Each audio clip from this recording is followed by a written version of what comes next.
बिस्मिल्लाहिर्रहमानिर्रहीम अस्सलाम वालेकुम नाज़रीन, मैं जवाद यूसुफ और आप सबको अपने ऑफिशियल चैनल में खुशामदीद कहता हूँ। नेतन्याहू की तकदीर का फैसला होने वाला है और चंद घंटे इसमें बाकी रह चुके हैं। नाज़रीन, एक बहुत बड़ा फैसला आने वाला है और नेतन्याहू के ऊपर जो ट्रायल्स थे उनमें चंद ही लम्हात इस वक्त रह चुके हैं। इसराइल के अंदर बड़े पैमाने पर एहतजाज शुरू हो चुका है नेतन्याहू के खिलाफ, नेतन्याहू की पॉलिसीज के खिलाफ, और लाखों अवाम का समंदर उमड़ आया है। हजारों की तादाद में रिपोर्ट किए जा रहे हैं जिन्होंने नेतन्याहू के घर का मुहासरा भी कर लिया। ये मुबैना तौर पर इतलात मौसूल हो रही है। ऑन दी अदर हैंड, मुज़ाकरात बेनतीजा खत्म हो चुके हैं, लेकिन मुज़ाकरात खत्म नहीं हुए। पाकिस्तान की एक बहुत बड़ी जीत है। ईरान के पास क्या स्ट्रैटेजीज इस वक्त रह चुकी हैं, अमेरिका मुस्तकबिल का क्या सोच रहा है, ईरान ने क्या प्लान्स तैयार किए हैं, ईरानी वजीर खारजा अब्बास इराक्ची की जानिब से क्या स्टेटमेंट सामने आई है, मुज़ाकरात बेनतीजा क्यों खत्म हुए, कौन कौन से पॉइंट्स ऑफ कंसर्न्स थे जिनके ऊपर जो है वो एग्री नहीं किया जा सका, उन तमाम तर आज हम बात करेंगे। नाजरीन, सबसे पहले बात करते हैं कि नेतन्याहू के खिलाफ आज नाजरीन करप्शन के और उसके ऊपर जो केसेस थे उसका ट्रायल होने वाला है। नेतन्याहू के खिलाफ ट्रायल्स जो थे उस पर डोनाल्ड ट्रंप ने यह दरखास्त की थी, ये रिक्वेस्ट की थी इजरायली सदर से कि उसको माफ कर दिया जाए, लेकिन डिस्पाइट ऑफ दैट उसकी तमाम तर बातों को नेग्लेक्ट कर दिया गया और उनसे इनकार कर दिया गया था। जो रहम की अपील की जा रही थी डोनाल्ड ट्रंप की जानिब से, नाज़रीन उस अपील को मुस्तरद कर दिया गया। नेतन्याहू की जानिब से जो रहम की अपील की जा रही थी उसको मुस्तरद कर दिया गया इजरायली सदर की जानिब से, और उस पर करप्शन के और दीगर जितने भी केसेस हैं वो ट्रायल्स आज होने वाले हैं और चंद ही घंटों बाद उसका फैसला आ जाएगा। एक जानिब नेतन्याहू के लिए ये एक बड़ी हार्ड सिचुएशन बनी हुई है। On the other hand, what is happening in Tel Aviv, what is happening in Israel, वो इस वक्त नाजरीन एक तरफ जो जंगबंदी के मुज़ाकरात हैं वो बेनतीजा खत्म हुए हैं, तो दूसरी तरफ जब नेतन्याहू ये कोशिश कर रहा था, हमने आपको बताया था, दो ही ऐसे लोग हैं जो कि नहीं चाहते जंगबंदी हो, जो कि नहीं चाहते कि सीज फायर हो, उनके अंदर एक नेतन्याहू शामिल है and on the other hand Modi शामिल है। इनकी जो ख्वाहिश थी वो तो पूरी हो चुकी है, लेकिन इससे लाखों करोड़ों जिंदगियां स्टेक पर लग चुकी हैं। वाई? क्योंकि नाज़रीन ये जो जंग अगर दोबारा से रिज्यूम करती है तो ये एक बहुत बड़ी जंग इस मर्तबा होगी और इसके अंदर कई ममालिक शामिल होंगे, खलीजी ममालिक शामिल होंगे। ईरान ने अपनी स्ट्रैटेजी तो तैयार कर ली है। नाज़रीन, बेनतीजा मुज़ाकरात खत्म होने की जो वजह वो आगे चलकर आपको डिस्कस करेंगे, लेकिन इस वक्त जो इसराइल की सिचुएशन है, हजारों की तादाद में लोग इस वक्त सड़कों पर निकल आए हैं और हुकूमत और नेतन्याहू के खिलाफ एहतजाज कर रहे हैं। क्यों एहतजाज कर रहे हैं? वो ये कह रहे हैं कि हमें खुदारा दोबारा जंग में न घसीटा जाए, न धकेला जाए, हम पर जबरदस्ती की जंग मुसल्लत ना की जाए। ये हमारे लिए, हमारे मुस्तकबिल के लिए ठीक नहीं होगा। It will be very alarming for our future generation and that is the reason that protests are going on in Israel as of this moment right now. तो नाज़रीन, अब देखना यह है कि ये जंग मजीद प्रोलॉन्ग करेगी या फिर नहीं करेगी। अब सवाल यहां पर यह है कि जंग बंदी क्यों नहीं हो सकी, ये मुज़ाकरात जो थे ये बेनतीजा क्यों खत्म हुए।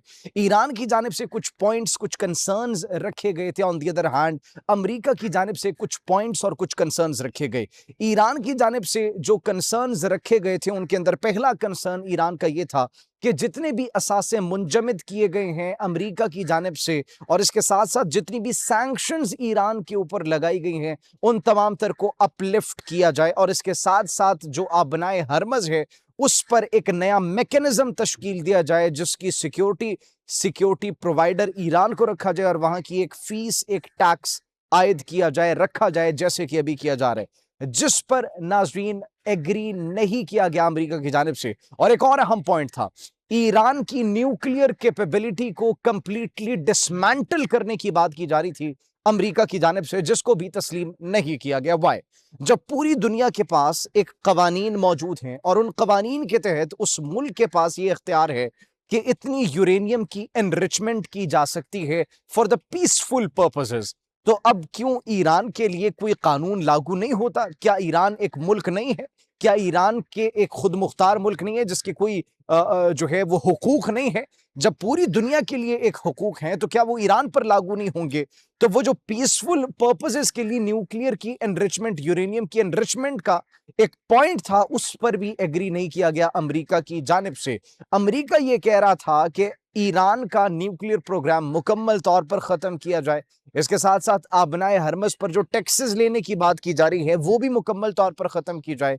इसके साथ साथ ईरान के मिसाइल प्रोग्राम के हवाले से कि लॉन्ग रेंज के जो बैलिस्टिक मिसाइल्स जो प्रोग्राम है उसको भी कंप्लीटली तौर पर डिसमेंटल किया जाए, मुकम्मल तौर पर खत्म किया जाए। अब ये कुछ पॉइंट ऑफ कंसर्न्स थे for both of the Nations. अब गोदी media and on the other hand कुछ प्रोपेगेंडा अनासर इसको पाकिस्तान की एक नाकामी करार दे रहे हैं, लेकिन ये पाकिस्तान की एक जीत है।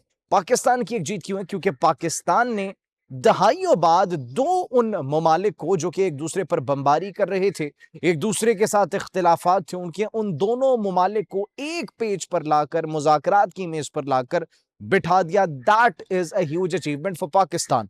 लेकिन एक जानिब पाकिस्तान की ये कामयाबी तो है, लेकिन मुस्तकबिल नाज़रीन बड़ा खतरनाक दिखाई दे रहा है, क्योंकि पाकिस्तान इस वक्त एक बड़ी खतरनाक सिचुएशन, एक बड़ा खतरनाक मोड़ पर पहुंच चुका है। Why are we saying this? एक तरफ हमारा सऊदी अरब के साथ स्ट्रेटेजिक म्यूचुअल डिफेंस एग्रीमेंट है, ऑन दी अदर हैंड हमने सालसी का किरदार अदा किया। ईरान हमारा बरादर इस्लामी मुल्क है, हमारा नेबर है।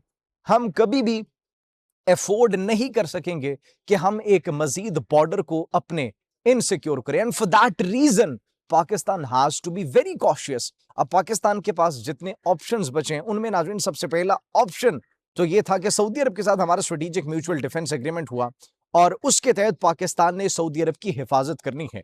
अब अगर ईरान सऊदी अरब पर हमला करते, दोबारा से सऊदी अरब की रिफाइनरीज को निशाना बनाए, वहां के जो साइट्स हैं उनको निशाना बनाया जाए, तो फिर स्ट्रेटेजिक म्यूचुअल डिफेंस एग्रीमेंट के तहत पाकिस्तान बाउंड है। पाकिस्तान बाउंड है सऊदी अरब की सिक्योरिटी के लिए, क्योंकि सऊदी अरब पर हमला पाकिस्तान पर हमला है और पाकिस्तान पर हमला सऊदी अरब पर हमला तस्वर किया जाएगा। On the other hand Iran के साथ जो हमारे ताल्लुकात है उसको भी मद्देनजर रखना है, क्योंकि ईरान के साथ हमारे बड़े प्यारे, बड़े अच्छे, बड़े भाइयों वाले ताल्लुकात हैं। तो अब पाकिस्तान एक मुश्किल मोड़ पर आ चुका है जिसमें पाकिस्तान को फैसला लेना होगा। अब अगर ऐसा होता है, ये जंग रिज्यूम करती है, तो इसके असरात खलीजी ममालिक पूरे मशरिक़ वस्ता पर होंगे। एक जानिब लबनान पर हमले किए गए। अब सवाल नाज़रीन यहाँ पर यह भी पैदा होता है कि ये जो मुज़ाकरात किए जा रहे थे, जो जो पॉइंट्स पर एग्री किया गया, कुछ पॉइंट्स पर एग्री भी किया गया, लेकिन उन पॉइंट्स पर ओमान की सालसी में भी एग्री किया गया था और उससे पहले भी जब मुज़ाकरात हो रहे थे तब भी एग्री किया गया था। लेकिन जैसे ही ये मुज़ाकरात नाज़रीन जन्म लेते हैं, मुज़ाकरात होते हैं, पाकिस्तान अपना किरदार अदा करता है, तो on the other hand what we see, लबनान के ऊपर बड़े पैमाने पर हमले शुरू हो जाते हैं इजराइल की जानिब से। इजराइल की जानिब से ये एक पैगाम था। क्या पैगाम था? अमेरिका को एक पैगाम था कि आप जंगबंदी करेंगे तो जंगबंदी ईरान के साथ होगी, हम हमले कंटिन्यू रखेंगे, हम पीछे हटने वाले नहीं है, हम रुकने वाले नहीं है। हम मुज़ाकरात अगर आप कर भी लेंगे तो फिर भी हम हमले जारी रखेंगे और लबनान के ऊपर हमने हमले जारी रखने हैं। अब नाज़रीन ईरान ये पॉइंट बार बार कह रहा था कि हमारी जितनी भी प्रॉक्सीज हैं, लबनानी मज़ाहिमती तंजीम, ऑन दी अदर हैंड फ़लस्तीनी मज़ाहिमती तंजीम, यमनी मज़ाहिमती तंजीम, इन तीनों के साथ भी जंगबंदी होगी। इनके खिलाफ भी कार्रवाइयां नहीं होनी चाहिए। इनके खिलाफ कार्रवाइयां अगर होंगी तो ये जंगबंदी की खिलाफ वर्जी है, ये सीज फायर की खिलाफ वर्जी है। और इसीलिए इजराइल ने उस सीज फायर की खिलाफ वर्जी की, लबनान पर हमले किए। चंद ही मिनटों के अंदर सैकड़ों की तादाद पर सेंट्रल उनके दारुल खिलाफा के अंदर, बैरूत के अंदर हमले किए मुख्तलिफ मकामात पर, और 250 अफराद के शहीद, मासूम शहरियों के शहीद होने की इतलात इस वक्त जो है वो मौसूल हो रही है। नाज़रीन ईरान का रिस्पॉन्स क्या है? ईरान ने, अमेरिका ने पाकिस्तान के रोल को तस्लीम तो किया है, लेकिन अब ईरान के पास मुस्तकबिल के ऑप्शंस क्या बचे हैं कि वो क्या करेगा? एनर्जी इंफ्रास्ट्रक्चर को अगर टारगेट किया जाता है, आबनाए हरमज मुकम्मल तौर पर बंद हो जाएगा और इसके साथ साथ यमनी मज़ाहिमती तंजीम ने अगर बाबुल मंदब को बंद कर दिया तो फिर पूरी दुनिया की तिजारत रुक जाएगी, स्टॉप हो जाएगी और ये पूरी दुनिया की मईशत को जकड़ देने के मुतरादिफ होगा इफ इट हैपन्स। इसके साथ साथ आबनाए हरमज में जो जो केबल्स, जो जो डेटा की केबल्स और वो तारे जारी हैं, उसको अगर ईरान ने कट ऑफ कर दिया तो ये बहुत बड़ा एक क्राइसिस डेवलप कर देगा और सिग्नल्स, डेटा केबल्स, ट्रांसफर जो डेटा होता है, इंफॉर्मेशन का ट्रांसफर, वो मुकम्मल तौर पर रुक जाएगा और ये एक बहुत बड़ा इंपैक्ट क्रिएट करेगा ऑन दी ग्लोबल इकोनॉमी। दुनिया पर बहुत बड़ा असर ये क्रिएट करेगा। इसके साथ साथ नाज़रीन ईरान अगर अभी रिटेलिएट करेगा तो इजराइल के लिए बचना मुश्किल हो सकता है, क्योंकि उनको चारों अतराफ से इस मर्तबा घेरने की तैयारी की जा रही है। और जो ईरान की जानिब से रिस्पॉन्स सामने आए, वो रिस्पॉन्स क्या है? रिस्पॉन्स ये है, ईरानी वजीर खारजा अब्बास अरागची कह रहे हैं कि धमकियां को जो हमें दी जा रही है, हम उसको जूते की नोक पर रखते हैं। हमने ये जंग शुरू नहीं की थी, हम आजाद पैदा हुए और हम आजाद ही शहीद होंगे।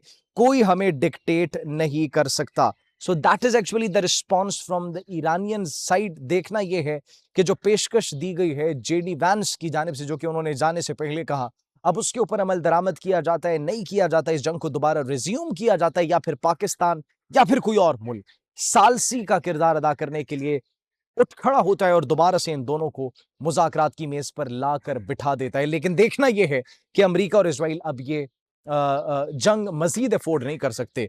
इजराइल ये चाहता भी नहीं है कि जंग रुके, क्योंकि ये नेतन्याहू के फेवर में है। आप क्या सोचते हैं इस हवाले से? नाज़रीन कमेंट सेक्शन में अपनी कीमती राय से जरूर आगाह कीजिएगा। अपना बहुत ख्याल रखिए। अल्लाह निगहबान।